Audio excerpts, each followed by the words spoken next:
Welcome to a new era of wrestling podcasts, where the hot takes, fantasy booking, nostalgic trips, and everything that happens in your day-to-day life always comes back to the squared circle. It's the Everything is Pro Wrestling podcast with Mike DeSilva, Josh Flanagan, and Nick Flanagan.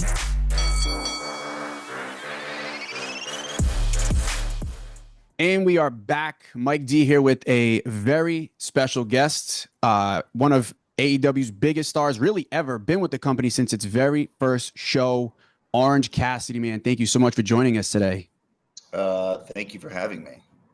No, man, it's a pleasure. When you talk about All Elite Wrestling, you can't have the conversation without Orange Cassidy. The company recently celebrating 5 years. I know that a lot has happened in 5 years, including a global-wide pandemic for a brand new company that had to have been daunting. But like looking back, could you have imagined the company being where it is now 5 years ago? No, because, I didn't really have any idea about where the company would go past 3 months. It was all very new to obviously me and a lot of the wrestlers and the wrestling audience as a whole. I mean, I'm sure there were some wrestling fans that only know of one company being the only place you can get professional wrestling. A lot of fans. And for us to be in a new landscape of professional wrestling, it was always just exciting to see, where we could go. There was always thoughts about how we can get there, but I never really visualized anything. I'm more of a show up and do what I have to do the day of. And, I don't really think too far ahead. Well, I fly by the seat of my pants too. I mean, my wife hates it, but I guess that's just how some of us guys work. And first of all, I got to check myself here. Game recognizes game. Yeah, you have to. I feel like I got to get you, make sure you're nice and comfortable here with the Ray-Bans. Don't you feel better? Way better. Right? Yeah. And I'm glad that you are somebody that can appreciate this, because if I could go about my life 24/7 wearing sunglasses, especially these days, hiding the bags under my eyes for having a 3-month-old baby, it'd be fantastic. Oh, well, congratulations for being a dad, right? That's hard. It is. It definitely is hard. I mean, it beats being thrown around in the ring and putting through tables and stuff. Like I don't think I would want to do that. I enjoy watching it. But yeah, it has its ups and downs. Well, and I appreciate this. I do get away with wearing sunglasses pretty much all the time, except I used to wrestle most of my matches with them on, but then people kept breaking them and stuff. So I was like, I'll take them off. Is that like a tax write-off for you at this point, like sunglasses? That's the most expensive thing I pay for. It's ridiculous. It's They're like polarized. These are polarized. Same. So when you see me giving a pair of sunglasses to a fan or a little kid at ringside, those are polarized Ray-Bans. So I don't, these are legit. I would feel I'd be robbing people if I didn't wear authentic Ray-Bans. Yeah, and I think that's like the assumption is probably that you're buying these at like CVS like 5 minutes before the event to just give away or have them. No, you're spent like as somebody who's wearing polarized Ray-Bans. Those things ain't cheap, so you're giving away. These kids better be appreciating what when they're receiving. If it wasn't for AEW, I would still be going to the gas station and paying for glasses. But good thing this place exists. For sure, man. And we are all happy. And it's going to continue to exist because huge deals recently signed with, with TV streaming services going to Max. I mean, that is massive to open that up, because it's going to open up to a whole new audience. Does the locker room feel like they can all take kind of a victory lap when you guys hear stuff like that? I don't know about a victory. Yeah. Yes. I mean, I obviously there are some guys in the locker room that we wouldn't, I wouldn't be sitting here talking to you without, like, especially the Young Bucks, Kenny Omega, like Cody Rhodes, like all those guys, the idea that now we're going to have another 5 years of professional wrestling, at least, that's such a, like you were saying before, like, did you know where were we going to go? I never thought we'd get to this point where we would be streaming on Max. Like that's going to open up a whole other audience that we haven't reached yet. And I think that's all very exciting. And I think it's almost like for a lot of the guys, especially the younger guys, they were kind of like, all right, it's time to work. You know what I mean? Like everybody works very, very hard, but I feel like now it's like this place ain't going anywhere. Right? We're doing it. Me, I've been around. Like I'll do whatever. I like this is a dream come true. Yeah, man. And you have been there from the beginning, but the persona that is Orange Cassidy has evolved. I mean, if from where you were at the beginning of AEW, the type of in-ring things that you would do, which to me is what makes professional wrestling the greatest thing in the world, is because you can have the Orange Cassidys and then you could have Mox and Omega putting themselves through glass tables on the same show, and it makes sense. So right. To see the beginning of where Orange Cassidy was in the beginning of AEW to where you are now, which I know you don't like it, but you are considered a leader in that locker room as much as you don't want it to be. Tell me a little bit about that growth, and if that was a plan or it just happened. Yeah, like I just did what I thought was the professional wrestling that I wanted to do, and I kept doing it. But fortunately for AEW, they allowed me to grow and evolve as AEW evolves. I think sometimes professional wrestling, we have very, very iconic and very great, but very one-dimensional characters that will just exist, and you remember them as that one thing. And there'll be some slight changes, like maybe they'll cheat more, or maybe they won't. But I think exploring an idea where someone like me, with a professional wrestler that didn't want to wrestle, has now become the guy that has to wrestle because all of the younger talent are looking to them to step up. I don't like it. I don't want it. I just want to do my thing and take care of my friends, but I seem to be doing a poor job at that. So it's become a necessary burden for me. But I love AEW. I love this place, so I'll do whatever I have to do to keep us on your TVs. Yeah, and it's you just mentioned it there. It feels like coincidentally wearing this shirt because BCC right now kind of feels like the NWO, right? They're trying to take over, and AEW's locker room are trying to band together. And after the attack on Chuck Taylor and Dynamite, it's kind of put you in a spot now where maybe you were willing to just keep pushing it off, but there's something you got to do about it now, right? Well, that's your brother. Do you feel that, I don't want to call it a burden, but like a responsibility now to step up? Yes, it's almost I have no choice, right? I've wrestled every single one of those guys in Mox's group, and I've beaten them. I've been through it.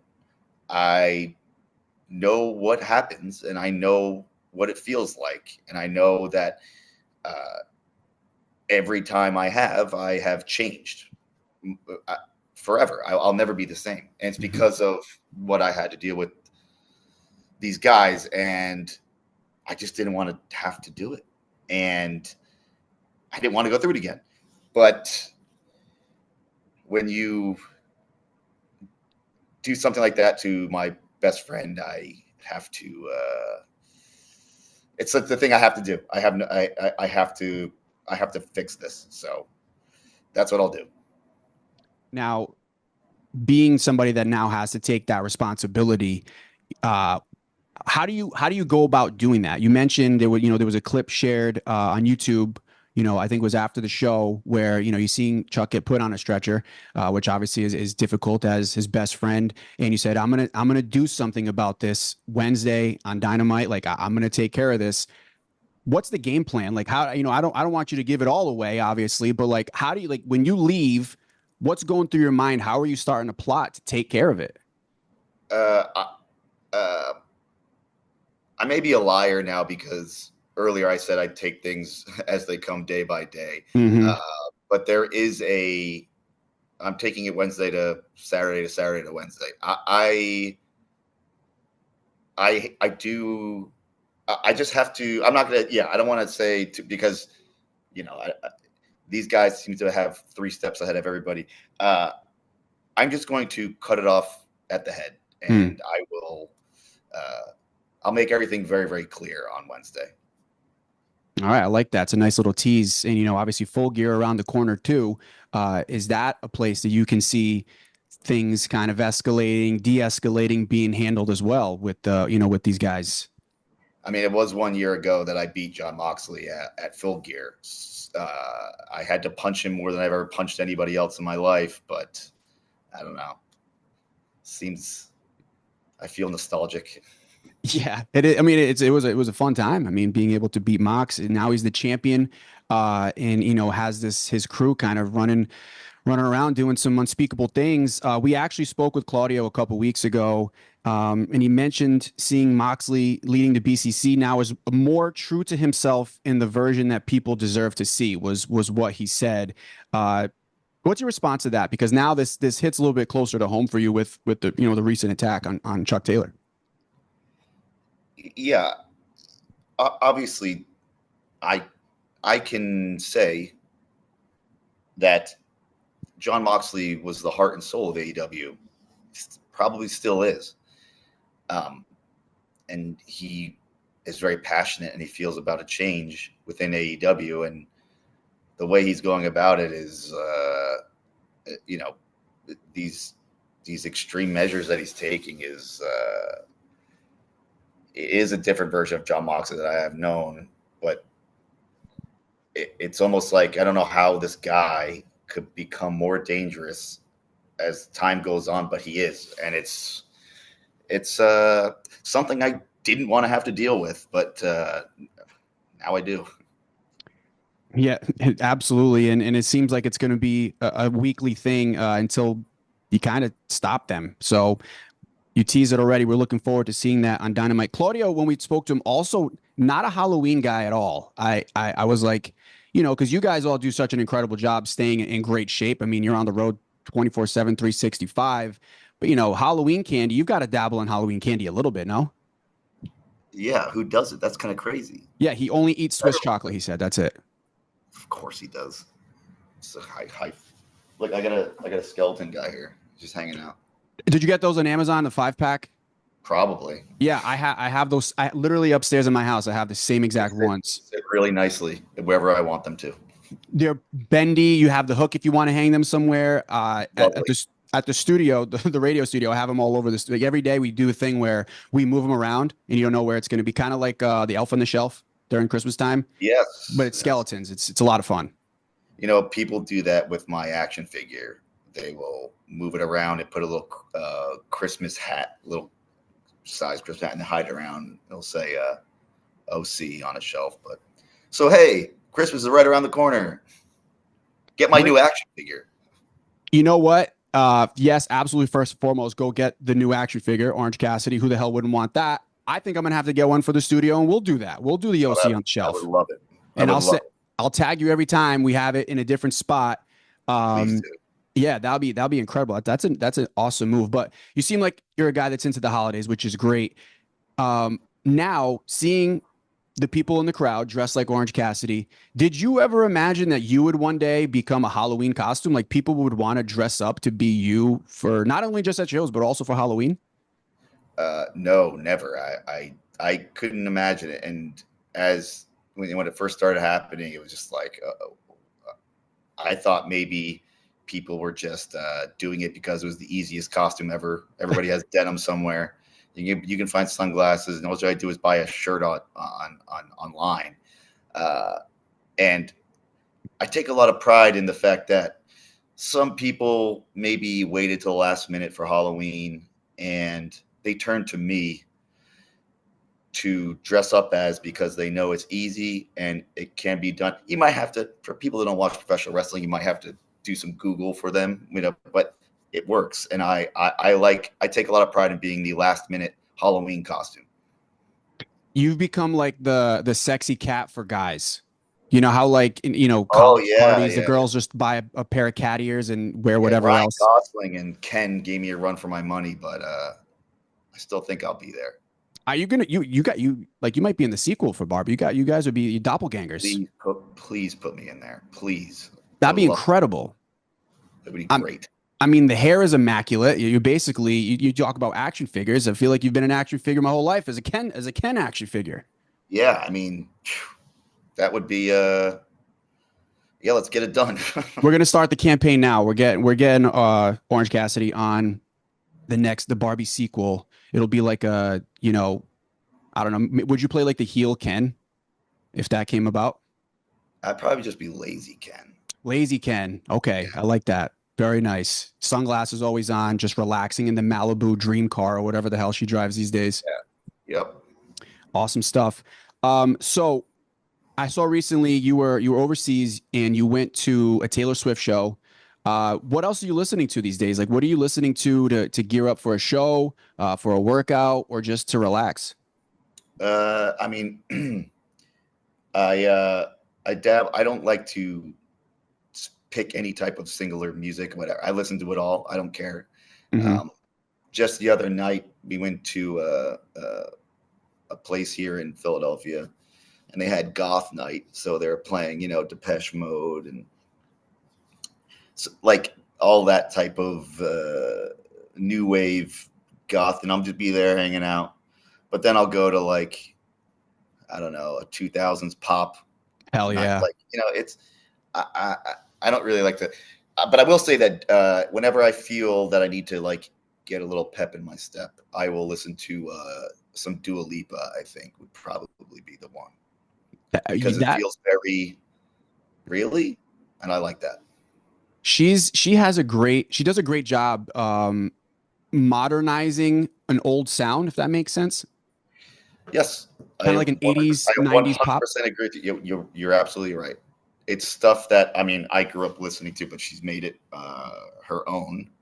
And yeah, we could probably spend an hour talking about Future Nostalgia as being one of the best pop albums in a long time, but I guess we're not going to do that. I mean, we absolutely could, and maybe that's for another interview. Maybe we'll just focus strictly on like just how I think pop is having a renaissance right now, where you have Dua Lipa, Charlie XCX. I don't know if you spent any time with Brat.